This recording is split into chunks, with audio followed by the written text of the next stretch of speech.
The thunder rolled like an angry beast across the Montana sky as Lillian Blackstone clutched the reins of her mare, squinting against the first heavy raindrops. The year was 1875, and the promise of a new life awaited her in Silver Peak, assuming she could navigate the treacherous mountain pass before the storm unleashed its full fury. She had left behind everything familiar in Boston after her father's passing, hoping to claim the small ranch he had purchased years before but never settled. The deed in her saddlebag was her only inheritance and her only hope. "Easy, Penny," she murmured to the nervous horse as another flash of lightning illuminated the narrow trail ahead. The path clung precariously to the mountainside, with a sheer rock face on one side and a yawning ravine on the other. Lillian was no stranger to riding, but the rugged western terrain was nothing like the manicured paths of Massachusetts. The rain came down harder, turning the dirt trail to slick mud beneath Penny's hooves. Lillian's heart hammered against her ribs as she felt the horse's uncertain footing. She should have waited out the storm in the last town, but the warnings about claim jumpers and her dwindling funds had pushed her forward. "Just a bit further," she urged, more to calm herself than the horse. Through the curtain of rain, she glimpsed movement ahead, a rider emerging from around a bend in the trail. Relief flooded her chest. Perhaps they could direct her to shelter. As the figure drew closer, Lillian could make out a man astride a sturdy black stallion. He wore a wide-brimmed hat pulled low against the rain and a long duster that whipped around his legs in the wind. Even through the downpour, she noticed his alert posture, the way his hand rested near the pistol holstered at his hip, a caution born of necessity in these lawless territories. When he spotted her, the stranger reined in his horse and raised a hand in greeting. "Madam," he called over the storm, "you shouldn't be on this trail in weather like this."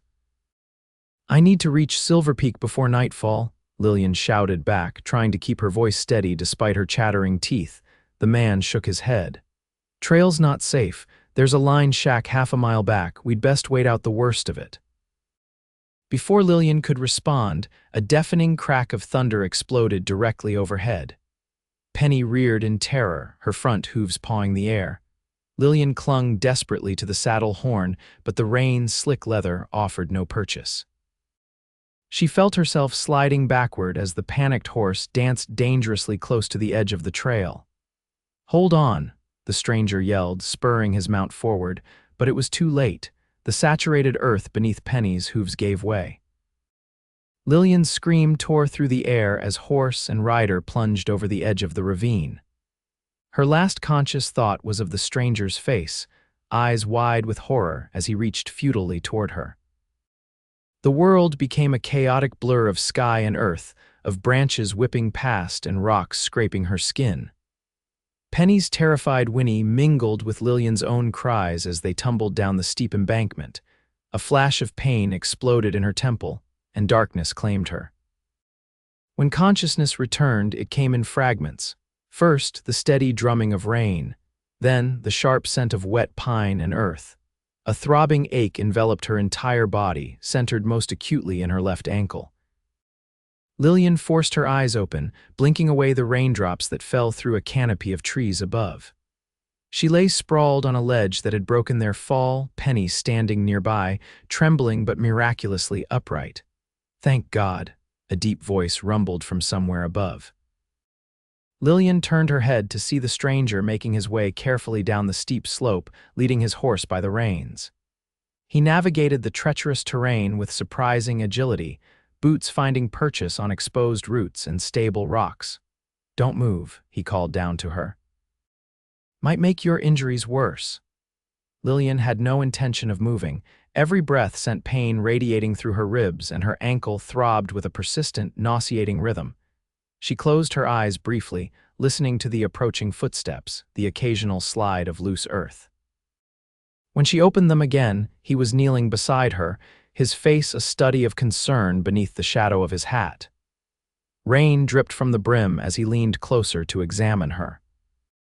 Without the barrier of distance, she could see him clearly now, tanned skin weathered by sun and wind, a strong jaw darkened with stubble, and eyes the color of a summer storm. Name's Brody Hollister, he said, his voice gentler than she expected from a man of his imposing stature. You've taken quite a tumble, miss. Blackstone, Lillian Blackstone. She tried to sit up but gasped as pain lanced through her side. Easy now, Brody cautioned, placing a steadying hand on her shoulder. Let me check you over before you start moving around. His hands were surprisingly gentle as they probed for broken bones, though Lillian couldn't help but wince when he reached her ribs. Bruised, maybe cracked, he muttered. When he examined her ankle, she bit back a cry. This is worse. Sprained bad, maybe broken. Penny. Lillian asked, glancing toward her mare, Your horse is luckier than you are. Some scrapes, but nothing serious. Brody surveyed their surroundings, assessing. We need to get you somewhere dry. That line shack I mentioned is our best bet, but getting back up to the trail. He frowned, looking up the steep slope they had tumbled down. The ravine wasn't as deep as it had appeared from above perhaps 40 feet, but the sides were steep and made slippery by the continuing rain. The ledge they had landed on was wide enough to stand on comfortably, a stroke of luck that had likely saved their lives. Can you walk at all? Brody asked. Lillian gritted her teeth and tried to stand with his support. The moment she put weight on her injured ankle, white-hot pain shot up her leg, and she would have collapsed if not for Brody's strong arms catching her. That answers that question, he said grimly, easing her back down. I'll have to carry you. Before Lillian could protest, he had scooped her up as if she weighed no more than a child, cradling her carefully against his chest. I'm going to tie your horse to mine, he explained. Atlas here is sure-footed, he'll lead your mare up. You can't possibly carry me up that slope, Lillian objected, though she clutched at his shoulders as he shifted her weight. Brody's mouth quirked in a half-smile that softened the hard planes of his face. Madam, I've hauled stubborn calves in worse conditions than this. You're a sight prettier, if you don't mind my saying so. Despite her pain and the absurdity of their situation, Lillian felt heat rise to her cheeks. It had been a long time since anyone had paid her a compliment, however rough-hewn. True to his word, Brody managed the ascent with remarkable strength and skill, finding secure footholds and sometimes using exposed roots to haul them upward. Lillian pressed her face against his shoulder, both from embarrassment at their forced intimacy and to shield herself from the rain. His heartbeat was steady beneath her ear, his breathing controlled despite the exertion. When they finally reached the trail, Brody paused to catch his breath, still holding her securely.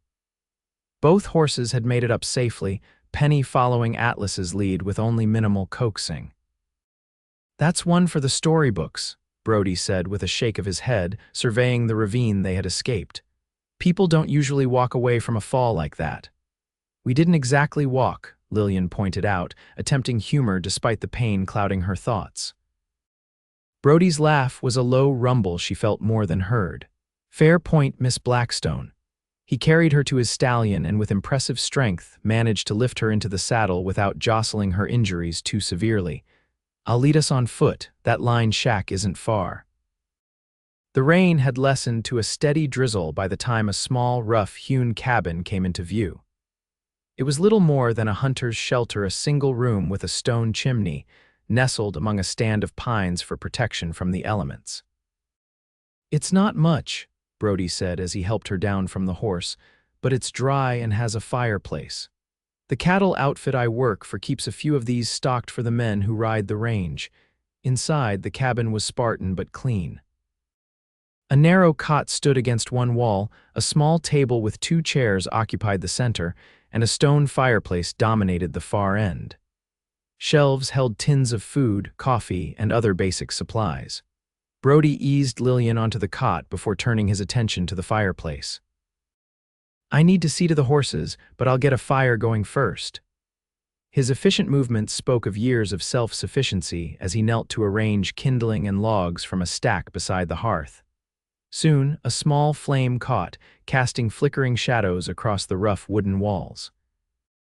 When Brody stepped outside to tend to the animals, Lillian took stock of her situation. Her traveling dress was torn and mudded, her hair had come loose from its pins, and every inch of her ached. Yet she was alive, and strangely enough, not as frightened as she perhaps should have been, stranded in a remote cabin with a man she had just met. There was something about Brody Hollister that inspired trust, a steadiness in his gaze, a careful respect in his manner despite their forced proximity. He moved like a man accustomed to hard work and harder choices, but his hands had been gentle when they tended her injuries. When he returned, his duster and hat were dripping, but he'd brought her saddlebags. "Thought you might want these," he said, setting them beside the cot. "Your mare is settled in a lean-to out back with Atlas, not the Palace Hotel, but dry enough. Thank you," Lillian said, meaning it, "for everything, if you hadn't been on that trail." Brody waved away her gratitude, hanging his wet outer garments on pegs by the door. "Anyone would have done the same." "I'm not so sure about that," Lillian murmured, thinking of the suspicious glances and thinly veiled hostility she'd encountered since arriving in the West. A woman traveling alone invited speculation and unwelcome attention. Brody busied himself with stoking the fire and filling a pot with water from a bucket in the corner. "Mind if I ask what brings a lady like yourself to these parts? You don't strike me as someone born to frontier life." Lillian hesitated. Her circumstances were private, but this man had saved her life. "My father died 6 months ago," she finally said. "He left me a small ranch near Silver Peak that he purchased years ago but never worked. It's all I have left." Brody nodded, setting the water to heat. "Blackstone. That wouldn't be the old Hargrove place, about 10 miles outside town." Surprised, Lillian sat up straighter, wincing at the movement. "You know it, know of it. It borders the north range of the Crooked S, where I work as foreman." He rummaged through a wooden box, retrieving a tin of coffee and some medical supplies. "It's been sitting empty for years. Decent water, though, and good grazing land." Hope flickered in Lillian's chest. "Is it livable?" Brody's expression turned guarded. "The cabin needs work. Roof's sound, but that's about all I can say for certain. It's not exactly what I'd call ready for a lady." "I'm tougher than I look," Lillian said, lifting her chin despite the mud caking her cheek. A hint of amusement crossed Brody's face. "I believe that, Miss Blackstone, considering you're still conscious after that fall." He approached with a cup of steaming coffee and a damp cloth. "May I? You've got quite a collection of scratches." Lillian nodded, strangely self-conscious as he knelt beside the cot. His fingers were calloused but deft as he cleaned the mud and blood from her face with surprising tenderness. "How did you end up working as a ranch foreman?" she asked, partly to distract herself from his proximity and partly from genuine curiosity. Brody's eyes remained focused on his task. "Came west after the war, 1865, right after Appomattox. Didn't have much waiting for me back in Tennessee. Started as a regular cowhand, worked my way up." He paused, a shadow crossing his features. "Lost my family's farm during the fighting. Figured I might as well see what lay beyond the Mississippi." The simple statement contained volumes of unspoken history: loss, displacement, the search for a new beginning. It resonated with Lillian's own circumstances more than he could know. "I'm sorry," she said softly. Brody shrugged. "It was a lifetime ago." He set aside the cloth and handed her the coffee. "This should warm you up. I've got some beans and salt pork I can heat up once you're feeling steadier." As the evening deepened into night, the storm abated, leaving behind a cleansed world and a sky brilliant with stars. Brody proved to be both an efficient camp cook and a surprisingly thoughtful host, creating a passable meal from the cabin's stores and fashioning a splint for Lillian's ankle from materials at hand. He insisted she take the cot while he spread his bedroll near the fire. "Tomorrow we'll head for Silver Peak," he told her as they shared a last cup of coffee. "Town has a doctor who can properly see to your ankle. It's about 4 hours' ride from here." "And my property?" Lillian asked. "Another 6 miles beyond town." Brody studied her over the rim of his cup. "Miss Blackstone, I don't mean to overstep, but that place needs work before it's fit for habitation. The winter's coming on fast in these mountains." "I'm aware of the challenges," Lillian replied, though in truth, the magnitude of what she had undertaken was only now becoming clear. She had arrived in the West with modest savings, determination, and little practical knowledge of ranching. "I don't have many alternatives." Brody seemed to weigh his next words carefully. The crooked S is always looking for a good cook for the bunkhouse. Owner's wife might also appreciate help with the accounts and correspondence. She's been saying they need someone with education. It would give you a roof over your head and time to make repairs to your property come spring. Lillian's pride bristled at what sounded like charity, but practicality won out. You don't even know if I can cook, she pointed out. A smile tugged at the corner of Brody's mouth. Can you? Passably, Lillian admitted. Her mother had insisted she learn household management despite their comfortable circumstances, believing it built character, and I'm quite good with figures and correspondence. Then it's settled. I'll speak to Mr. Samuelson when we get back. Brody stood, stretching his tall frame. You should get some rest. Tomorrow will be a long day. As Lillian settled under the rough blanket on the cot, she found herself studying her unlikely rescuer by the glow of the dying fire. There was a quiet strength to him that had nothing to do with his physical capability. In the few hours they had known each other, he had shown her more kindness than she had experienced in the 6 months since her father's death. Perhaps, she thought as sleep finally claimed her, the West wasn't as harsh and unwelcoming as she had feared. Morning dawned clear and cold, frost glittering on the pines surrounding the cabin. Lillian awakened to find Brody already up, the aroma of coffee and frying bacon filling the small space. How are you feeling? He asked, glancing up from the skillet. Lillian gingerly tested her various injuries. Her ribs ached fiercely and her ankle throbbed, but the splitting headache from the night before had subsided to a dull pressure. Better than I might have expected, she answered honestly. Good. I fashioned a kind of stirrup that should let you ride without putting weight on that ankle. He transferred the bacon to a tin plate and added a slice of pan bread. Eat up. We've got a long ride ahead. The journey to Silver Peak proved as challenging as Brody had warned. Despite his modifications to the saddle, each step of the horse sent jolts of pain through Lillian's injured ankle and ribs. She gritted her teeth and endured, determined not to show weakness. Brody rode beside her, occasionally reaching out to steady her when the trail grew particularly rough. They spoke little during the journey, but it was a comfortable silence. Lillian found herself studying the landscape with new eyes. What had appeared desolate and forbidding yesterday now revealed subtle beauty, the play of sunlight on distant peaks, the vibrant green of pines against red-hued cliffs, the unexpected splash of wildflowers in protected hollows.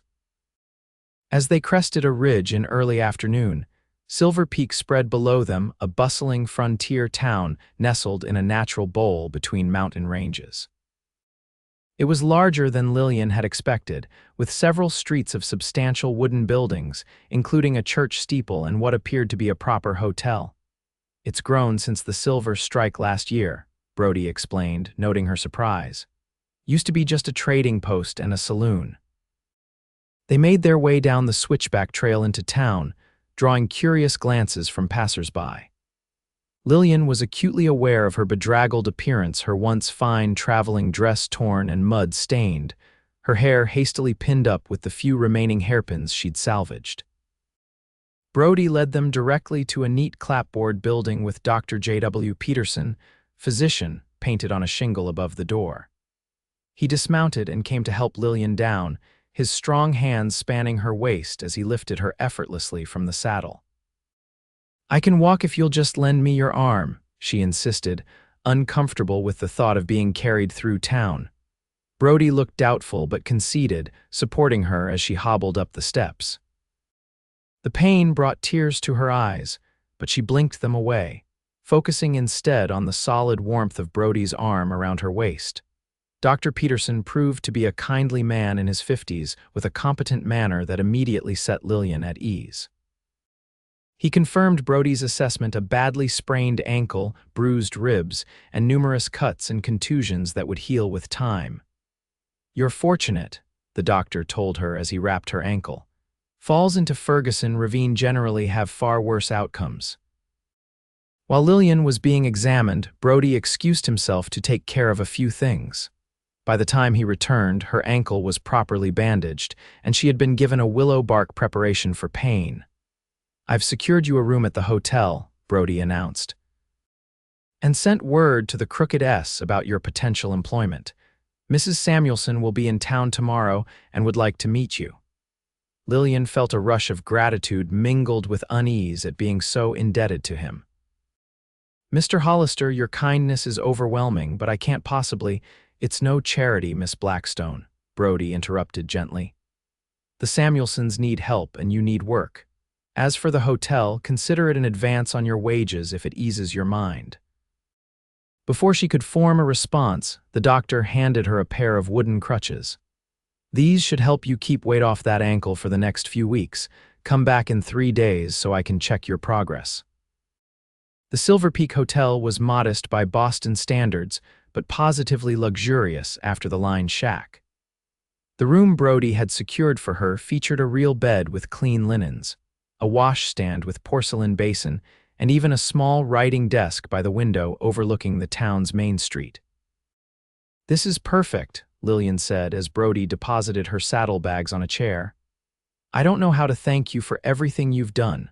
Brody shifted uncomfortably as if unused to gratitude. "No need for thanks. Anyone would have done the same. We both know that's not true." Lillian met his eyes directly. "You risked your life climbing down that ravine. You've shown me nothing but kindness when you could have simply ridden for help and left me there." A flush crept up Brody's neck, visible even beneath his tan. "I should let you rest," he said gruffly. "I'll come by tomorrow to take you to meet Mrs. Samuelson." After he left, Lillian availed herself of the hotel's bathing facilities, grateful to wash away the grime of her ordeal. As she soaked in the copper tub, her thoughts drifted to Brody Hollister. There was more to the man than his taciturn exterior suggested. A depth of character, a sense of honor that seemed increasingly rare in her experience. She had come west seeking independence, a fresh start away from the whispers and pitying glances that had followed her father's financial ruin and subsequent death. The last thing she had expected was to find herself indebted to a cowboy with storm-gray eyes and hands that could be both powerful and gentle. The next morning brought Mrs. Eleanor Samuelson to Lillian's hotel room, a forthright woman in her 40s with intelligent eyes and a no-nonsense manner. After hearing Lillian's circumstances and making pointed inquiries about her skills, Mrs. Samuelson offered her a position on the spot.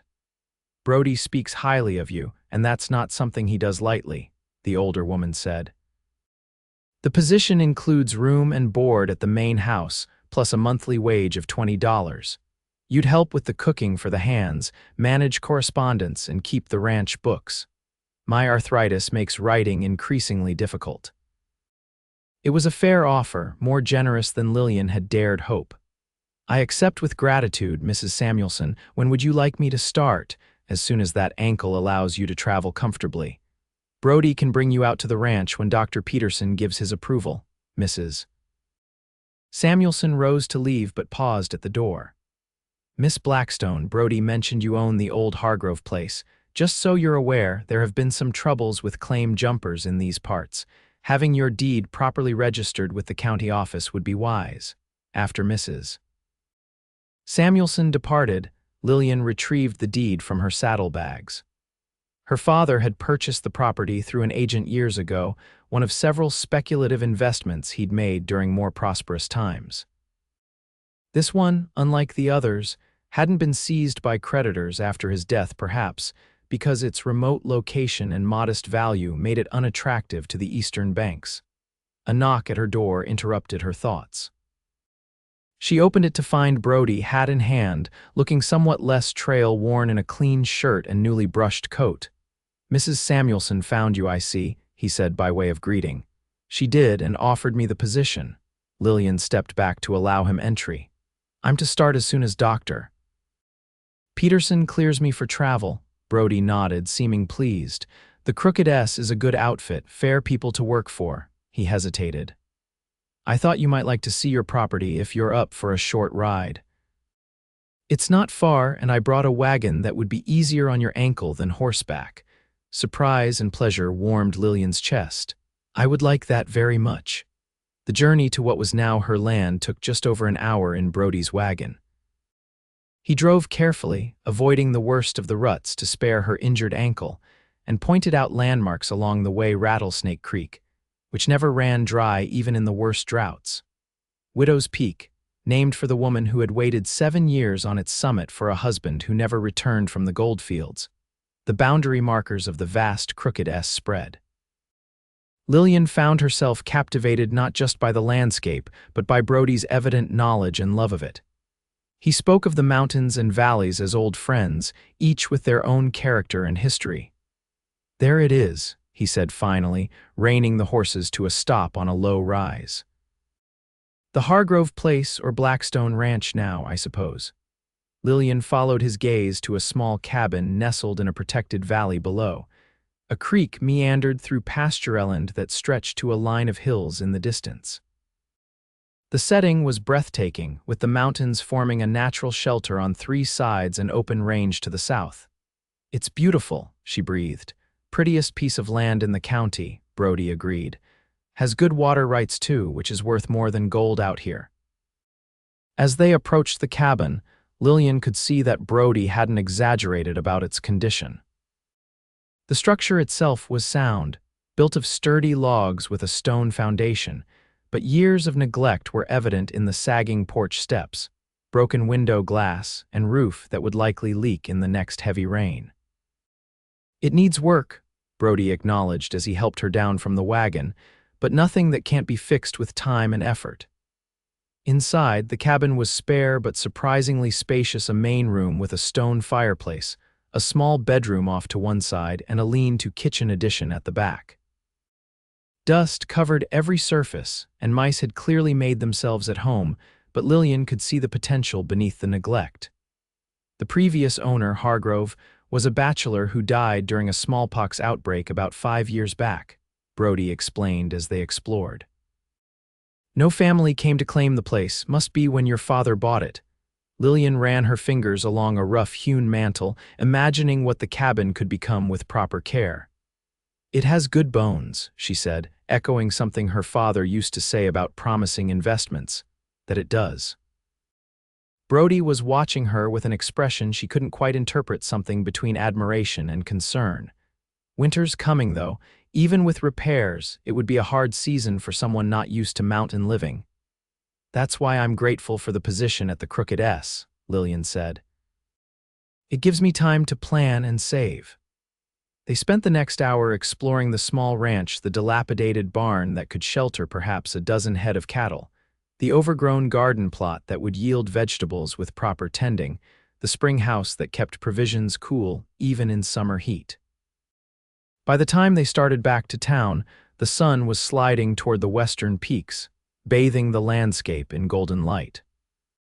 Lillian felt a curious mix of emotions: excitement at the possibilities her new property represented, trepidation about the challenges ahead, and a growing awareness of the man beside her, whose steady presence had become a comfort in the span of just 2 days.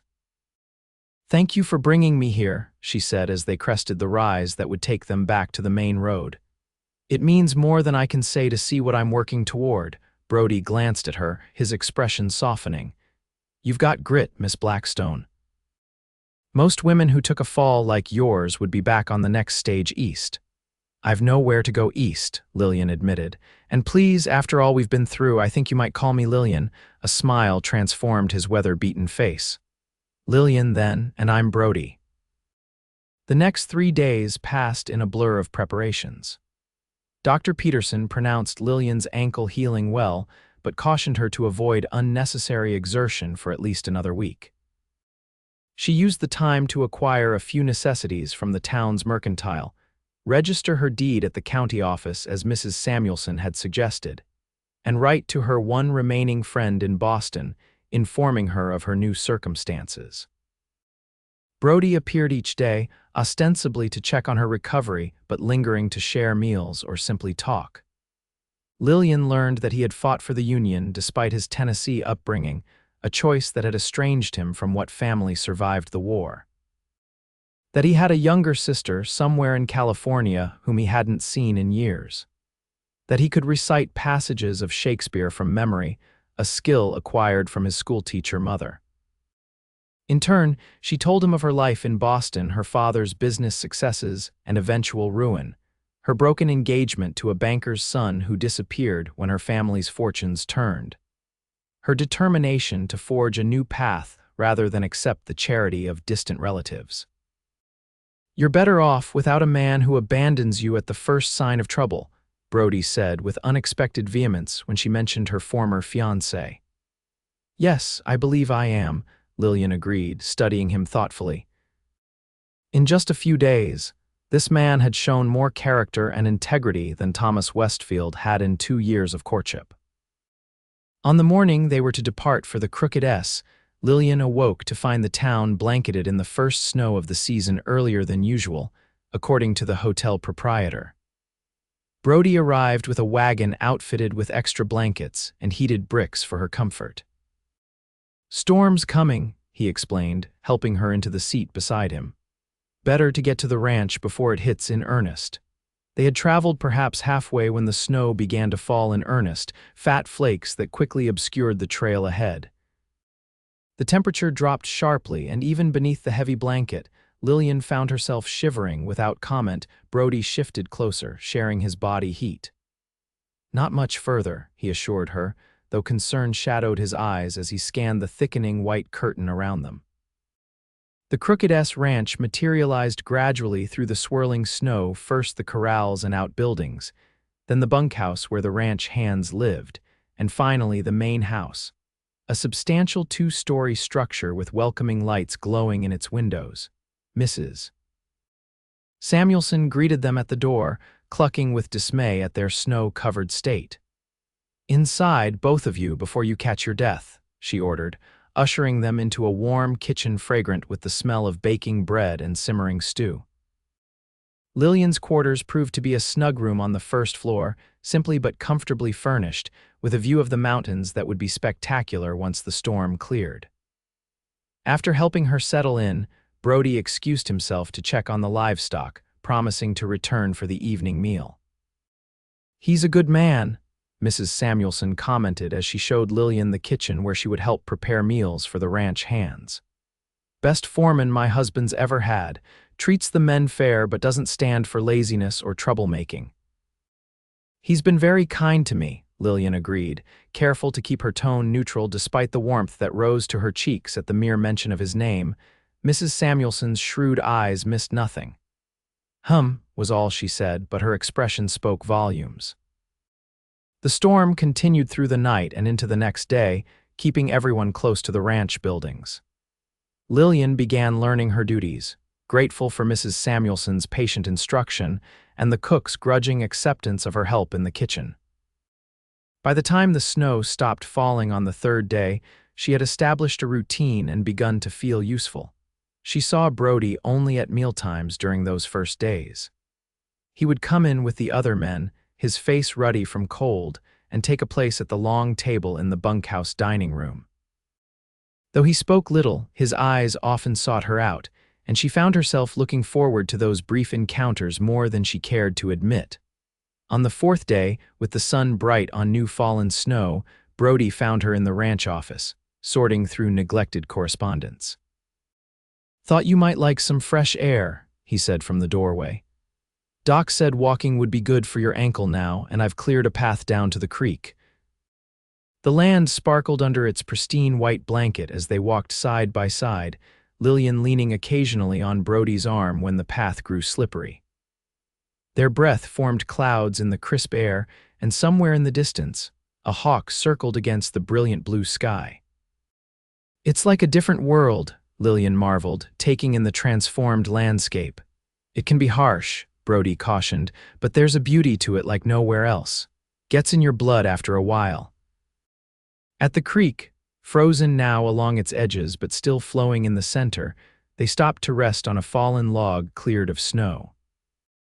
The silence between them was comfortable, filled with the small sounds of the winter day, the crack of a branch bearing the weight of snow, the call of birds, the distant lowing of cattle in the sheltered pastures.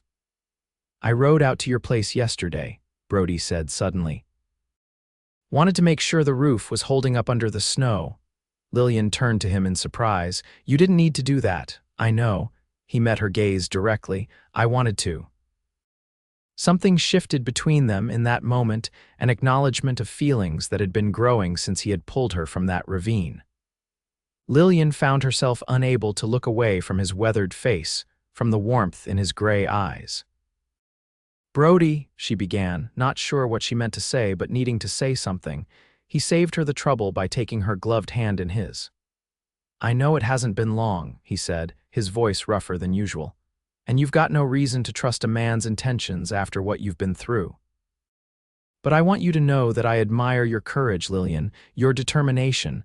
I'd like to help you make that ranch of yours into something, if you'd allow it." The sincerity in his voice touched something deep within her. "I would welcome your help," she said softly, "and your company." His smile was like the sun breaking through clouds. Slowly, giving her every chance to pull away, he leaned forward until their lips met in a kiss as gentle as it was profound. When they parted, Lillian found herself breathless, not from the cold but from the promise contained in that simple contact. The weeks that followed took on a pattern. Lillian's days were filled with her duties at the ranch, cooking, correspondence, accounting, while her evenings increasingly belonged to Brody. When weather permitted, they rode out to her property, where he began making basic repairs to the cabin and outbuildings. On Sundays, they attended the small church in Silver Peak together, ignoring the speculative glances from townsfolk. Christmas brought a festive atmosphere to the Crooked S, with Mrs. Samuelson organizing a proper celebration for all the hands. Lillian helped decorate the main house with pine boughs and red ribbons, and baked traditional cookies from her mother's recipes. On Christmas Eve, after the communal dinner, Brody presented her with a small carved wooden box. "It's beautiful," Lillian exclaimed, admiring the intricate pattern of leaves and vines on the lid. "Open it," he urged, an uncharacteristic nervousness in his manner. Inside lay a simple gold band set with a small pearl. Lillian's breath caught as she looked up to find Brody watching her intently. "I know it's not fancy," he said. "And I know we haven't known each other long by some standards, but I've seen enough of life to recognize what matters. You matter to me, Lillian. I'm asking if you'd consider becoming my wife." Joy bubbled up within her, unexpected and overwhelming. "Yes," she said without hesitation. "Yes, I would consider it. In fact, I've already considered it quite thoroughly." His laugh was full of relief and happiness as he drew her into his arms, heedless of Mrs. Samuelson watching indulgently from across the room. They were married in early spring, when the first wildflowers began to dot the meadows and new grass covered the range island. The ceremony took place in Silver Peak's small church, with the Samuelsons and ranch hands in attendance. Lillian wore a new dress of pale blue silk ordered from Denver, with flowers in her hair instead of a veil. "You're sure about this?" Brody asked her one last time as they stood outside the church. "Life out here isn't easy, even in the best of times." Lillian reached up to straighten his string tie.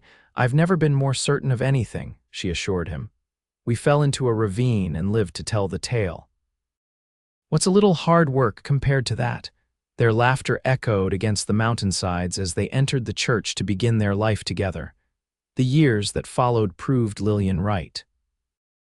There were hardships, certainly drought seasons that threatened the cattle, harsh winters that tested their endurance, the constant work of building a ranch from nearly nothing.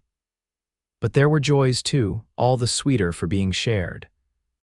They made their home in the cabin on what was now Blackstone Ranch, expanding it room by room as their family grew. Brody continued as foreman at the Crooked S for 2 more years, saving every penny until they could afford their own small herd. Lillian kept the books, planted gardens that yielded abundant vegetables, and learned to make soap and candles and medicines from the plants that grew wild on their land. Their first child, a daughter they named Elizabeth after Lillian's mother, arrived a year after their wedding, a sturdy, bright-eyed girl with her father's determined chin and her mother's quick smile. A son followed 2 years later, and another daughter 2 years after that. The story of their first meeting became family legend, retold at gatherings and celebrations. They fell into the ravine but lived, the children would chorus when asked how their parents met. Then Brody would wrap his arm around Lillian's shoulders and add with a wink, "That's one for the storybooks." On their 10th anniversary, with the ranch flourishing and their children growing strong in the mountain air, Brody took Lillian back to the spot where they had first encountered each other. The trail along Ferguson Ravine had been improved over the years, with guardrails added at the most dangerous points, but it still commanded respect, especially in bad weather. "Seems like yesterday," Brody said as they gazed down into the depths that had nearly claimed them. "And a lifetime ago, all at once." Lillian leaned against his side, secure in the circle of his arm. "I sometimes wonder what would have happened if you hadn't come along that trail precisely when you did." "I don't like to think about it." Brody's arm tightened around her. "Though I suspect you'd have found a way to climb out on your own eventually. You're the most determined woman I've ever known." "Perhaps," Lillian conceded with a smile, "but I'm glad I didn't have to find out." She turned in his embrace to face him directly. "Thank you for stopping, Brody Hollister, for climbing down into that ravine, for everything that came after." He brushed a strand of hair now streaked with the first threads of silver from her face, his touch as gentle as it had been that first day.